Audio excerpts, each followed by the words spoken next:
بسم اللہ الرحمن الرحیم۔ سورہ البقرہ کے دوسرے پارے کے 13ویں رکوع میں بھی عورتوں پر نازل کردہ آیات ہے جن میں طلاق، عدت، حق مہر اور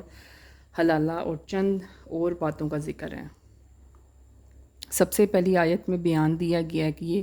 طلاق 2 بار تک ہے، پھر بھلائی کے ساتھ روک لینا یا احسان کے ساتھ چھوڑ دینا، یعنی 2 طلاق تک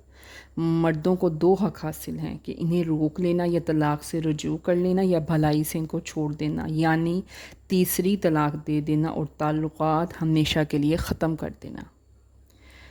اب اگلی آیت یوں ہے کہ تمہیں جائز نہیں کہ جو کچھ تم عورتوں کو دو حق مہر میں، یعنی کہ کوئی لباس، زیور،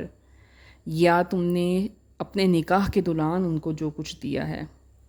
اب طلاق کے وقت تم سب کچھ واپس مانگ لو، یہ جائز نہیں، منع قرار دیا گیا ہے، ممنوع ہے۔ اور اگر تم نے خوف ہے کہ دونوں میاں بیوی آپس میں ایک حدود شرعی اپنی قائم نہیں رکھ سکیں گے تو کوئی گناہ نہیں کہ وہ عورت کو بدلہ دے کر، یعنی کہ کچھ ایسا معاوضہ دے کر حق مہر کی صورت میں جس سے اس کی زندگی گزر سکے، کچھ گزر بسر ہو جائے، آزاد کر دینا اس کو۔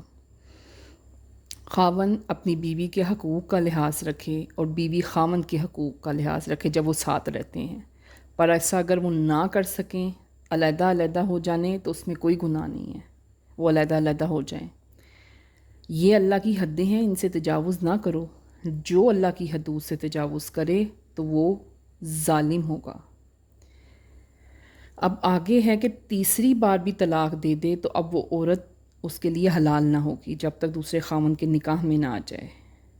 پھر جب دوسرا خاوند طلاق دے، عدت گزار کر، تو پہلے شوہر سے نکاح کر لینے سے کوئی گناہ نہیں۔ اگر یقین رکھتے ہو اللہ کی حدیں پوری کرو گے تو یہ اللہ کی حدیں ان لوگوں کے لیے ہیں جو ایمان لائے ہیں،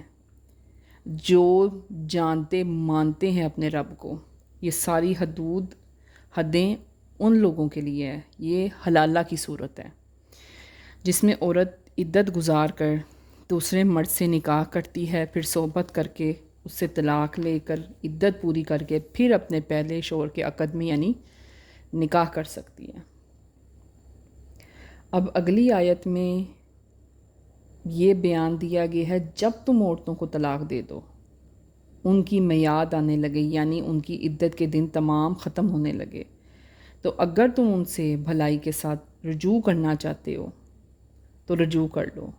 نہیں تو ان کو شرافت کے ساتھ آزاد کر دو، چھوڑ دو ان کو تکلیف نہ دو، مت روکے رکھو۔ جو ایسا کرے تو اس نے اپنی جان پر خود ظلم کیا۔ اللہ تعالیٰ کی آیتوں کا مذاق نہ بناؤ اور اپنے اوپر اللہ کے احسان یاد رکھو جو اس نے تمہیں دیا، اسلام، مسلمان بنایا۔ اس نے تم پر کتاب اتاری، حکمت اتاری، اور اللہ تعالیٰ نے تمہیں نصیحت کرتا ہے، اللہ تعالیٰ تمہیں اس بات کی کہ ڈرو اور میرے احکامات مانو جو میں نے تم پر فرض کیے ہیں، اور جان لو بے شک میں یعنی اللہ تعالیٰ سب کچھ جانتا ہے جو ہمارے دلوں میں ہے، راز رکھے ہوئے ہیں ہم نے دلوں میں، اور یا ہماری نیتوں میں ہے یا ہم سب کے سامنے عیاں کر کے کام کرتے ہیں، اللہ تعالیٰ سب کچھ جانتا ہے۔